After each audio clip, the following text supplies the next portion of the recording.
Hi everybody, it's Carla from Casey Creates, and it seems like it's been a while since I did a video, but I think I did a quick little test video last Friday, and we've been running around getting back to school things together and trying to do some last minute hanging out because the year is about to begin. But I've been having a putzing with clay day today.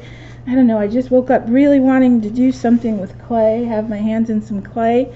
So I pulled out the polymer clay, and funny thing is, when I was working on some clay flowers, I logged on to Colette. Colette is Country Creations. She had a live, and she was doing clay flowers, but she was doing them in a mold, and yeah, she got hers done much faster and I think much nicer. But anyway, I've got some polymer clay and I tried to do an inset flower, and that's when you roll some coils and stack them in a way that when you slice the clay you get like a design on the inside. So I was going to show you that I did this one. And sorry, my hands are pretty messy from the clay. That's what's all over me. But I did a daisy, and so I thought I would show you how I do it. Like for instance, this one, you just take, and all my clay tools are in the back of the storage closet. So I'm using some hand created tools, and then I found this little, I don't know, pack of, I think they're fondant tools, and I'm using them. They're rather inferior to my good clay tools, but I'm gonna make them work just because I don't want to get all hot digging in the back of our storage closet for my clay tools. I'm sad that it's been so long since I've had my clay tools out. I think I'm really missing it now that the school year's starting and I'm not teaching this semester, so I think I'm a little homesick for my clay. So I'm going to work on some clay flowers. And so what you do is you roll a series of coils and you stack them in a way so that when you slice it you end up with a flower on the inside. So this one's going to have a pink center with yellow petals, and then I'm putting white in between the grooves so it'll define the petals, and then I'm going to put a flat slab of green around all the coils so that it has like a green ring around it. So if you can see, let me just slice this. This isn't my normal slicer, but I think I can make it work by just rolling it.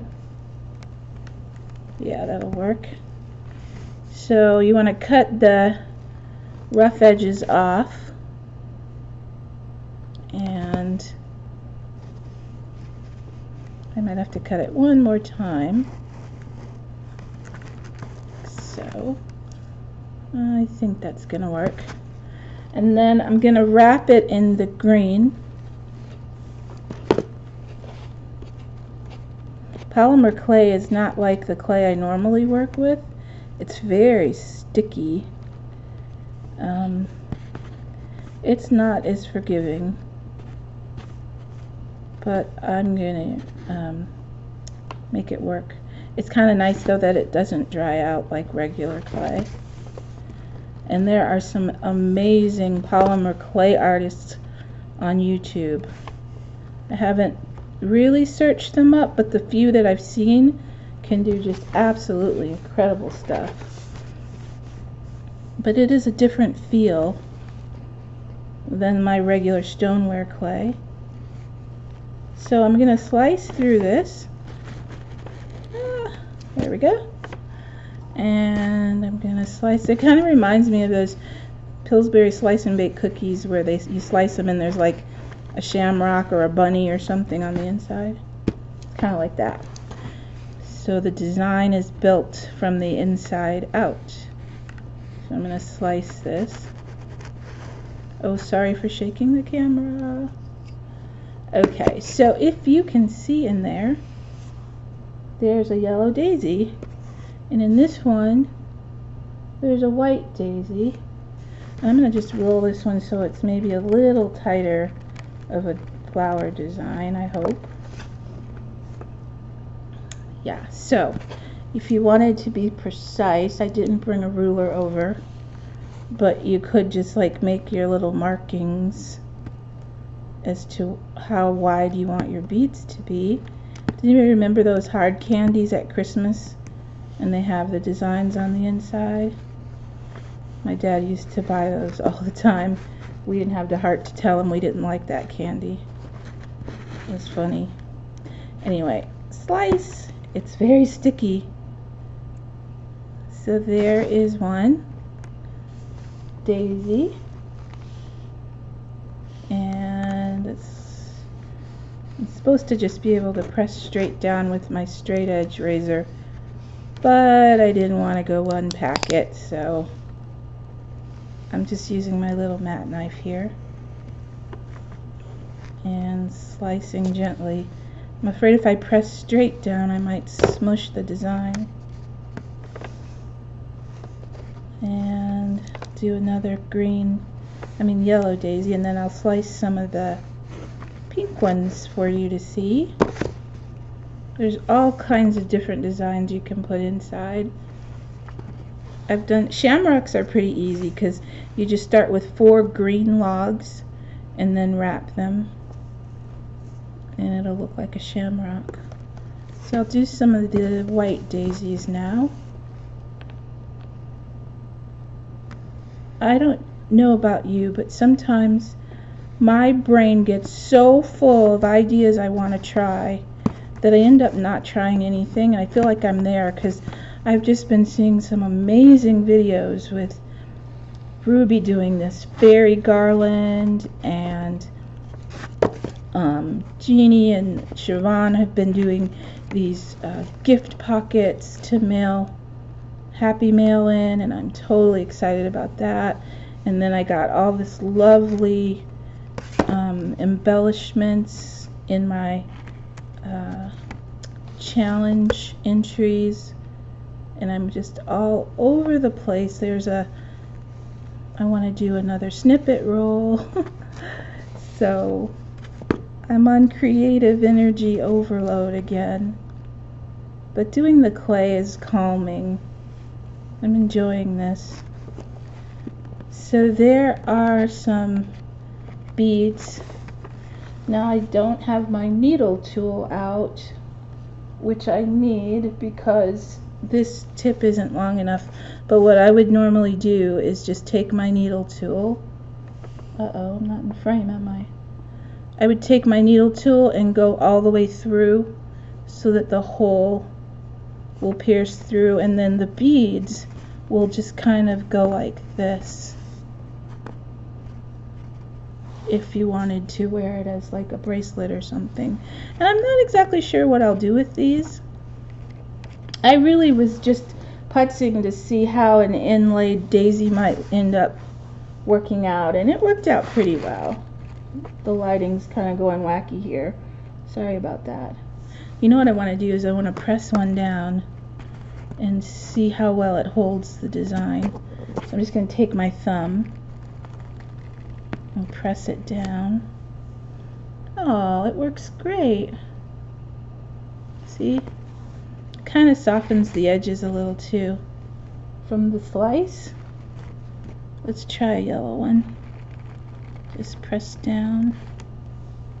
See how it goes. Oh, yeah, these are gonna be fun. I might work on a few more designs with these, just because this one wasn't as time consuming as what I'm about to show you. I wanted to do some roses, and I've taught these type of flowers for embellishing our clay projects in class. But like I said, the polymer clay has such a different feel. I couldn't get the roses to hold their petal shape as nicely. So I'll show you what I came up with. Even though they're not as... I probably won't go this route. I think this kind of clay would be better just pushing it in a mold. because the results aren't as nice handmade. You can't make them as well. Somebody can. I can't make the petals as delicate as I would like with that kind of clay. It's just so plastic. But those are the roses I tried by hand, and I'll probably still use them and create some leaves with them. I have a little flat piece here. Let's see if maybe I have a, do I have a teardrop? No, let's just cut one out. I normally get a real leaf and press it in the clay to get the impression of the clay. But since I don't have a leaf in here, actually I have a silk leaf. Where's my wooden tool? Here it is.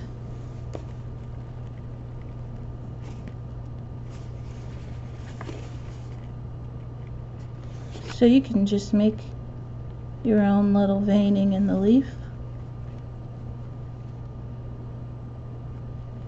like so. And you can kind of wrap it around like that. Can you see that? And then in this little lid of the box, I have these little forget-me-not shaped flowers. Let's see if I can move everything into the lid here. And that way maybe the lighting won't be so wacky.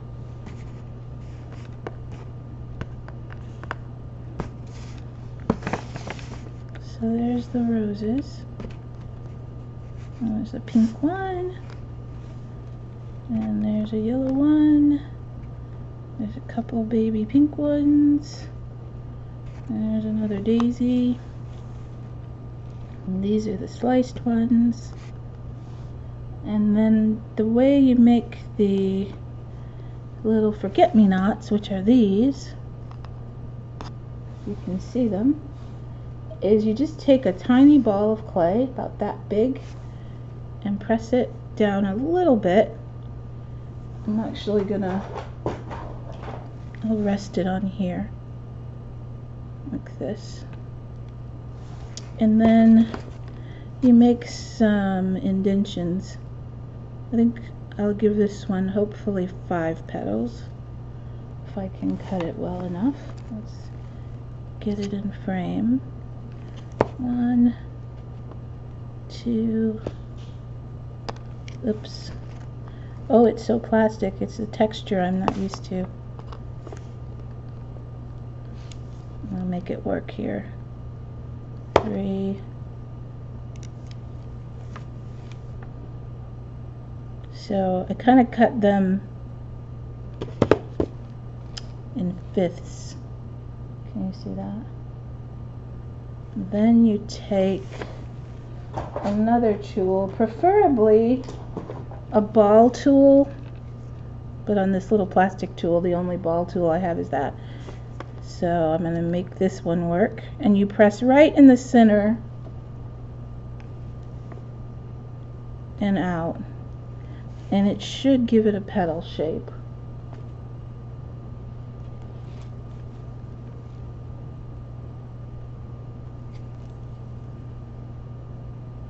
Like so.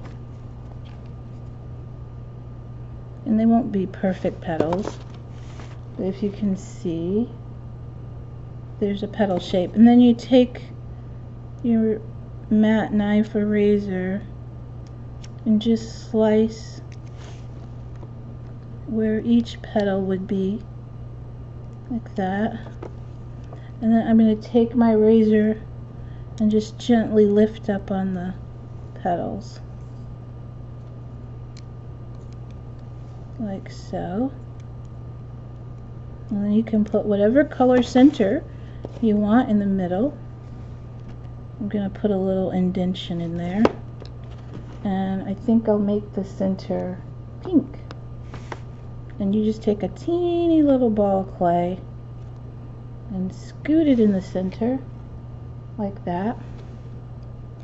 And then if you want to putz around and just kind of smooth over the edges of the petals so they're not so sharp, you can do that. This tool has a little bit of like a Phillips screwdriver head, which when you push down it'll give it a little bit of a star on the inside like that. But that's how I've been doing these little forget-me-not flowers.